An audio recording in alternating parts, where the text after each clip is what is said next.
दोस्तों नमस्कार। मेरा नाम है अनूप आकाश वर्मा और आप देख रहे हैं द रिपोर्टर हिंदी। उत्तर प्रदेश विधानसभा चुनाव 2027 के संदर्भ में अगर बहुजन समाज पार्टी और ऑल इंडिया मजलिस-ए-इत्तेहादुल मुस्लिमीन यानी कि असदुद्दीन ओवैसी की AIMIM के बीच गठबंधन बनता है तो ये भारतीय राजनीति में एक क्लासिक दलित मुस्लिम सामाजिक समीकरण का प्रयोग होगा, जिसे लंबे समय से संभावित लेकिन अस्थिर माना जाता रहा है। हालांकि बीएसपी सुप्रीमो मायावती ने साफ कर दिया है कि उनकी पार्टी किसी भी दल के साथ गठबंधन नहीं करेगी और अकेले अपने दम पर 403 विधानसभा सीटों पर चुनाव लड़ेगी।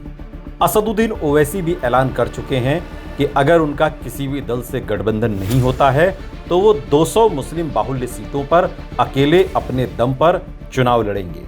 लेकिन राजनीति संभावनाओं का खेल है। यहां जो कुछ कहा जाता है जरूरी नहीं कि उसी पर अमल हो। ऐन वक्त पर भी चीजें बदल जाती हैं। इसीलिए राजनीति में कभी भी कुछ भी हो सकता है। ये तो ऐसी रणभूमि है जहां सपा और बसपा भी मिल चुके हैं। तो फिर AIMIM बीएसपी से नहीं मिल सकता, इसकी संभावना से इनकार नहीं किया जा सकता। ये मुमकिन है, चुनाव से पहले भी मुमकिन है। लेकिन उत्तर प्रदेश की जो सामाजिक संरचना है, अगर उसको देखें तो दलित लगभग 21% और मुस्लिम लगभग 19% की आबादी रखते हैं। यानी दोनों अगर मिल जाएं तो करीब करीब 40% के आसपास एक बड़ा वोट बैंक बनाते हैं और सैद्धांत रूप में ये गठबंधन बेहद शक्तिशाली दिखता है। लेकिन व्यवहार में इसकी सफलता कई जटिल कारकों पर भी निर्भर करती है, जैसे वोट ट्रांसफर, क्षेत्रीय प्रभाव, नेतृत्व स्वीकार्यता और स्थानीय उम्मीदवार की ताकत। बीएसपी का कोर वोट जाटव दलित समुदाय में गहराई से स्थापित है, जबकि AIMIM का प्रभाव सीमित लेकिन मुस्लिम बहुल सीटों पर केंद्रित है, खासकर पश्चिमी उत्तर प्रदेश में और कुछ पूर्वांचल क्षेत्रों में भी। मायावती भी पश्चिमी उत्तर प्रदेश में मजबूत है। उनकी जो जमीन है वो खुद पश्चिमी उत्तर प्रदेश से हैं और मुसलमानों की और दलितों की जो सबसे ज्यादा संख्या उत्तर प्रदेश में है वो भी इसी पश्चिमी उत्तर प्रदेश में है। पश्चिमी उत्तर प्रदेश इस संभावित गठबंधन का सबसे बड़ा टेस्टिंग ग्राउंड हो सकता है, क्योंकि यहां सहारनपुर, मुजफ्फरनगर, शामली, मेरठ, बिजनौर, मुरादाबाद और रामपुर जैसे जिलों में 30% से ज्यादा और 30 से 50% तक मुस्लिम आबादी और 15 से 25% तक दलित आबादी मौजूद है। कई ऐसी विधानसभा सीटें, उदाहरण के तौर पर सहारनपुर नगर सीटों पर मुस्लिम प्लस दलित वोट को अगर मिला दिया जाए तो ये 45 से 55% तक पहुंचते हैं, जिससे बीएसपी AIMIM गठबंधन सीधे मुकाबले में आ सकता है। और इसी तरह बिजनौर की नगीना, नजीबाबाद, धामपुर, बढ़ापुर, इन सीटों पर दलित और मुस्लिम समीकरण बहुत निर्णायक है।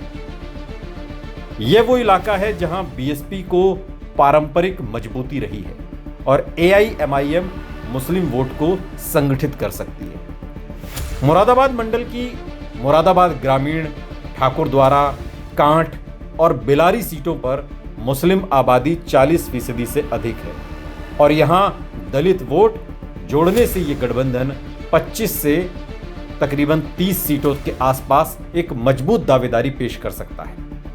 रोहिलखंड की बात की जाए, पीलीभीत, बरेली, शाहजहांपुर, यहां पर भी 20 से 30% मुस्लिम और 15 से 20% दलित वोट है, जिसमें बरेली कैंट, फरीदपुर सुरक्षित, नवाबगंज, भोजीपुरा जैसी सीटों पर यह गठबंधन मुख्य मुकाबले में आ सकता है। और दिलचस्प बात यह है कि बीएसपी ने 2019 लोकसभा में रोहिलखंड क्षेत्र में अच्छा प्रदर्शन किया था, खासकर मुस्लिम बहुल सीटों पर, जिससे यह संकेत मिलता है कि यदि मुस्लिम वोट बीएसपी की ओर लौटता है और AIMIM उसे और मजबूत करती है तो यह क्षेत्र 15 से 20 विधानसभा सीटें आसानी से इस गठबंधन को दे सकता है। पूर्वांचल की बात करें, जहां आजमगढ़, मऊ, गाजीपुर, वाराणसी, जौनपुर यहां पर इन इलाकों में यह गठबंधन मिश्रित प्रभाव दिखाएगा। आजमगढ़, मुबारकपुर, मऊ सदर, मोहम्मदाबाद, गाजीपुर, जौनपुर सदर, इन सीटों पर मुस्लिम आबादी 25 से 40% के बीच है, जबकि दलित आबादी 15 से 20%, जिससे यहां गठबंधन 10 से 15 सीटों की चुनौती पेश कर सकता है। हालांकि यहां पर समाजवादी पार्टी का मजबूत MY समीकरण भी है और इस गठबंधन के लिए सबसे बड़ी चुनौती भी है, क्योंकि मुस्लिम वोट पूरी तरह AIMIM के साथ शिफ्ट नहीं होते। उत्तर प्रदेश की जो राजनीति को समझते हैं वो ये मानते हैं कि मुस्लिम वोट विनिंग कैंडिडेट की ओर झुकता है, यानी कि जो उम्मीदवार जितायु होगा, जो उम्मीदवार जीत रहा होता है, जिसके जीतने की उम्मीद होती है, मुसलमान मतदाता उसी ओर जाता है। मध्य यूपी की बात करें, लखनऊ, कानपुर, उन्नाव, सीतापुर, हरदोई, इन इलाकों में BSP का संगठन मजबूत है और दलित आबादी 20 से 30% तक है, लेकिन मुस्लिम वोट बिखरा हुआ है।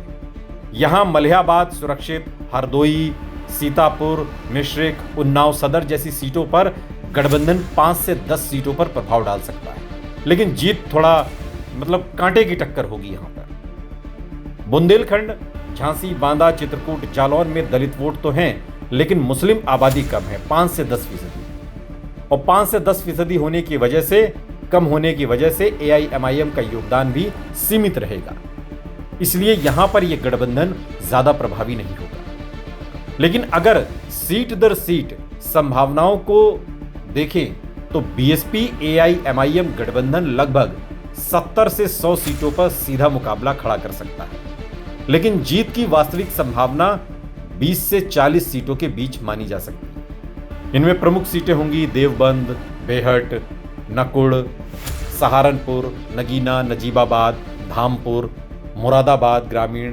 ठाकुरद्वारा, रामपुर, कांठ, बिलारी, अमरोहा, हापुड़ सुरक्षित, हस्तिनापुर सुरक्षित, आजमगढ़, मुबारकपुर, मऊ, जौनपुर, ये तमाम वो सीटें हैं जो ये गठबंधन आराम से निकाल सकता है। और इन सीटों का कॉमन फैक्टर है दलित प्लस मुस्लिम आबादी 40% से अधिक होना, BSP का पारंपरिक आधार और AIMIM की संभावित मुस्लिम पकड़ इस गठबंधन को मजबूती देती हुई दिखाई देती है। हालांकि इस गठबंधन की सबसे बड़ी ताकत ही इसकी सबसे बड़ी कमजोरी भी है, वोट ट्रांसफर की अनिश्चितता। BSP का जाटव वोट बैंक बहुत हद तक ट्रांसफरेबल माना जाता है, लेकिन गैर जाटव दलित, पासी, वाल्मीकि, इनका रुझान रणनीतिक होता है और वो अक्सर उस पार्टी को चुनते हैं जो BJP को हराने की स्थिति में हो। यही कारण है कि कई विशेषज्ञों का यह भी मानना है कि दलित मुस्लिम गठबंधन का गणित मजबूत है, लेकिन उसकी केमिस्ट्री हमेशा सफल नहीं होती। इसके अलावा AIMIM को यूपी में आउटसाइडर के रूप में भी देखा जाता है, जिससे उसका प्रभाव सीमित रहता है। राजनीतिक रूप से यह गठबंधन सबसे ज्यादा नुकसान समाजवादी पार्टी गठबंधन को पहुंचा सकता है, क्योंकि मुस्लिम वोटों का विभाजन सीधे तौर पर समाजवादी पार्टी के MY समीकरण को कमजोर करेगा, जबकि BJP को इसका अप्रत्यक्ष रूप से लाभ मिल सकता है। जैसा कि पहले भी कई चुनावों में देखा गया कि विपक्षी वोटों के बंटवारे से BJP को फायदा होता है। यही वजह है कि BSP और AIMIM की रणनीति को स्पॉइलर प्लस क्षेत्रीय स्ट्राइक इस मॉडल का कहा जाता है, जिसमें वो कुछ सीटें जीतने के साथ साथ कई सीटों पर नतीजों को प्रभावित कर देते हैं।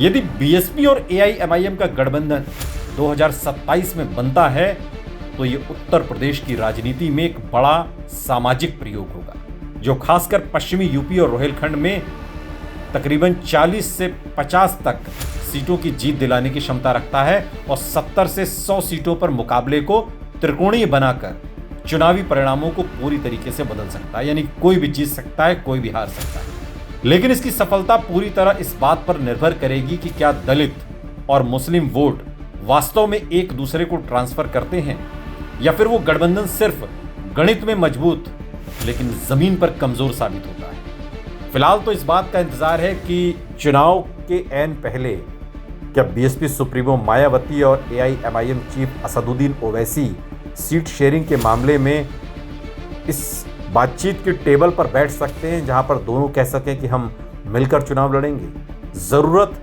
दोनों को।